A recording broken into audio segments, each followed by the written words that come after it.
भट्टी साहब, सबसे पहले बात तो ये कि अता तारर साहब, तलाल चौधरी साहब वो आसाइशों का हवाला देते हैं कि खान साहब को जो आसाइशें मुयस्सर हैं, कहते हैं कि पाकिस्तान की तारीख में ऐसे किसी और सियासी रहनुमा को आसाइशें नहीं मिली। तो उसके ऊपर आप क्या राय रखते हैं? फिर गुफ्तगू को आगे बढ़ाते हैं। मैं राना सनाउल्लाह साहब के पॉइंट पर दोबारा आऊँगा। बहुत शुक्रिया सर आपका यासिर भाई। सबसे पहली बात तो ये कि कोई ऐसी सहूलत वहाँ पे खान साहब को नहीं दी गई जो एक्स्ट्रा ऑर्डिनरी हो।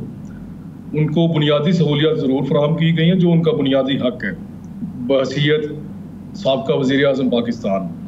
कोई भी शख्स, मैं चूँकि अभी खुद रिसेंटली जेल से रिहा होकर आया हूँ तो मुझे थोड़ा सा चीज़ों का अदराक है कि जेल में क्या सहूलियत किस शख्स को मिल सकती हैं, क्या नहीं मिल सकती। तो कोई भी शख्स जो एक्स पार्लियामेंटेरियन हो, he is eligible for B class in any jail in Punjab. तो following that same logic, Khan साहब एक एक्स पार्लियामेंटेरियन भी है, एक्स प्राइम मिनिस्टर भी हैं, तो बी क्लास के लिए एलिजिबल थे।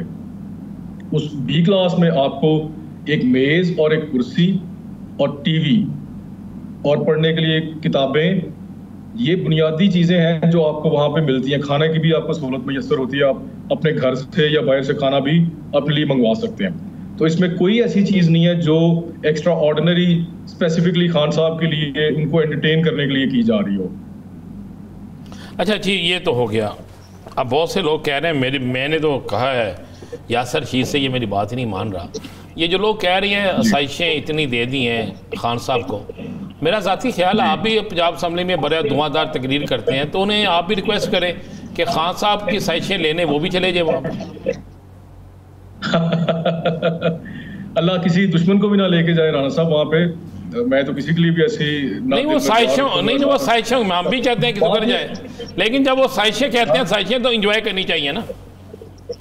राणा साहब देखें, एक बड़ा सीधा सा सिंपल सा तरीका, जो इंसान नहीं मानता उसको चाहिए थोड़ा सा मुतालिया कर लें जेल मैनुअल का, तो आपको पता चल जाएगा कौन सी ऐसी सहूलत वहाँ पे खान साहब को फराहम की गई है जो जेल मैनुअल के मुताबिक नहीं है। अच्छा भट्टी साहब, ये बताइए, वो जो टीवी की आसाइश बताई जाती है, उस टीवी पर रसाई कहाँ तक दी जाती है? पीटीवी यार, मुझसे पूछना, भट्टी साहब से क्या पूछना? पीटीवी से पूछ रहे, सिर्फ पीटीवी।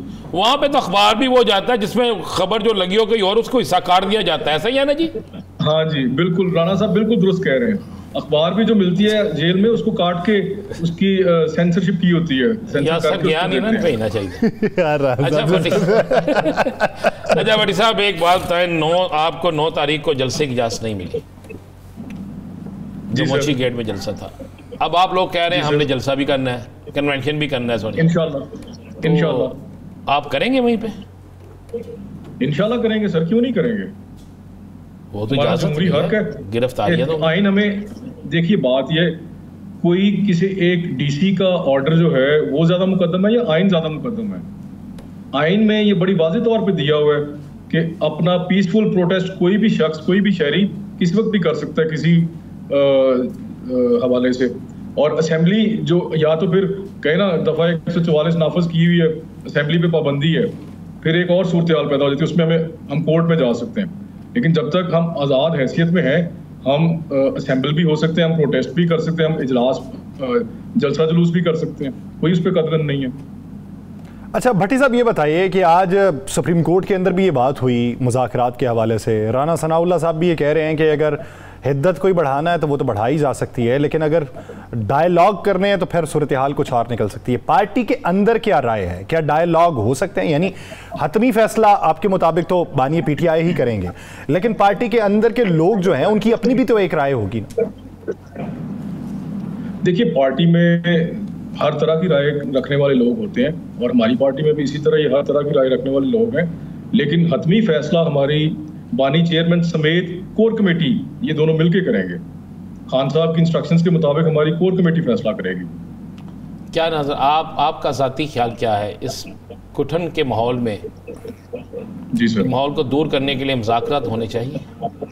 बिल्कुल होने चाहिए सर। देखिए, हम सारे, मैं खुद एक सियासतदान हूँ और सियासतदान में हमेशा ये बात करता हूँ, सियासतदान जो है उसकी ट्रेनिंग का हिस्सा है मुफाहमत, सुलह जोई उसकी बुनियादी ट्रेनिंग का एक हिस्सा है। तो सियासतदान को तो डायलॉग की ही तरफ जाना चाहिए और सियासतदानों को हमेशा डायलॉग करते रहना चाहिए। तो वो डायलॉग होने किससे चाहिए? मसाइल का हल निकलता है। जी सर, डायलॉग होने किससे चाहिए? जो भी कोई मुखालिफ पार्टी आपकी बनती है, जो भी दूसरी साइड पे बैठना चाहे हमारे साथ, हम उसके साथ बैठने को तैयार हैं। जो फैसला करने की कुव्वत रखता है, जो ये फैसला कर सकता है, बैठ के हमारे साथ उसने डायलॉग जब करना है, उसमें क्या बातें करनी है, क्या नहीं करनी, क्या टर्म्स एंड कंडीशंस होंगे, वही हमारे साथ बैठ के डायलॉग करेगा।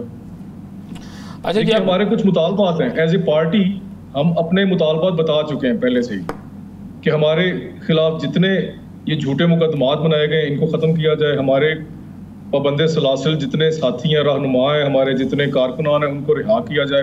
बशमूल इमरान खान साहब के उन पे जो केसेस बनाए गए हैं उनको ख़त्म किया जाए। उसके बाद बैठेंगे, हम सबके साथ बैठ के डायलॉग करेंगे। सारे पाकिस्तान के शहरी हैं, हम चाहेंगे सब स्टेक होल्डर्स को ऑन बोर्ड लेके फैसले किए जाए। आने वाले दिनों में तहरीक की बड़ी गूंज है। कल अपोजिशन लीडर साहब ने भी हमें कहा कि तहरीक की तैयारी कर रहे हैं।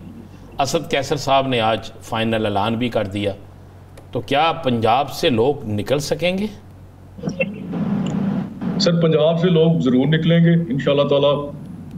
मुझे पूरा यकीन है कि इंशाल्लाह। देखिए, हम हमेशा पुरअमन ही रहे हैं। राना साहब, आपको भी पता है, हमारी क़यादत ने कभी भी कोई ऐसी कॉल नहीं दी जिसमें मुल्क के किसी भी सरकारी अमलाक को नुकसान पहुंचाने के लिए कोई इंदिया दिया हो या लोगों को उकसाया हो। ऐसा कभी नहीं हुआ। खान साहब ने जब भी कॉल दी है, हमारी जमात ने जब भी कॉल दी है, तो साथ ये हमेशा लाजमी कहा है कि हमने पुरअमन रहना है और हम हमेशा पुरअमन ही रहे। अच्छा भट्टी साहब, बजट इजलासों के हवाले से क्या हिकमत अमली है कि किस तरीके से अपनी सिफारिशात रखी जाएंगी या किस तरीके से अपना एहतजाज रिकॉर्ड करवाया जाएगा? सर, दोनों काम ही करेंगे। अपनी सिफारिशात भी देंगे इंशाल्लाह ताला। जहाँ पे हमें लगेगा गवर्नमेंट की जो प्रपोजल्स हैं वो ठीक है, उस पर हम इंशाल्लाह उनको सपोर्ट भी करेंगे। जहाँ पे हमें लगेगा उनकी सिफारिशात दुरुस्त नहीं है, उनको हम बताएंगे। और जहाँ पे हमें लगेगा कि वो बिल्कुल गलत जा रहे हैं, वहाँ पे हम एहतजाज भी करेंगे। अच्छा भट्टी साहब, इतलाएं आ रही हैं कि हद तक इज्जत बिल जो है अगले 24 से 48 घंटों में मंजूर कर लिया जाएगा। आपके पास क्या इतला है? यानी इस पर साइन हो जाएंगे? सर देखिए, ये तो अब इस्तेकाक है गवर्नर साहब का। अब गवर्नर साहब जा रहे हैं, जैसा कि मुझे इतला है गवर्नर साहब जा रहे हैं, तो उनका नेचुरली चार्ज स्पीकर साहब को मिलेगा। तो ये तो स्पीकर साहब का इख्तियार है, देखते हैं वो क्या करते हैं, साइन करते हैं या वापस, जैसा कि पहले जो पीपल्स पार्टी के गवर्नर साहब उन्होंने जो फरमाया था कि मैं इसको वापस भेजूंगा, देखते हैं उस पर अमल दरामद होता है या नहीं। आपको क्या लगता है कि मसलहतन वो खुद इस पे साइन नहीं करेंगे और स्पीकर साहब बतौर गवर्नर उस पे साइन कर देंगे? अब ये तो देखने वाली बात है सर। ये तो जब गवर्नर बनेंगे स्पीकर साहब की ये तो अपनी सवाबदीदी इख्तियार है, वो करते हैं या नहीं करते, लेकिन उस वक्त वो गवर्नर होंगे।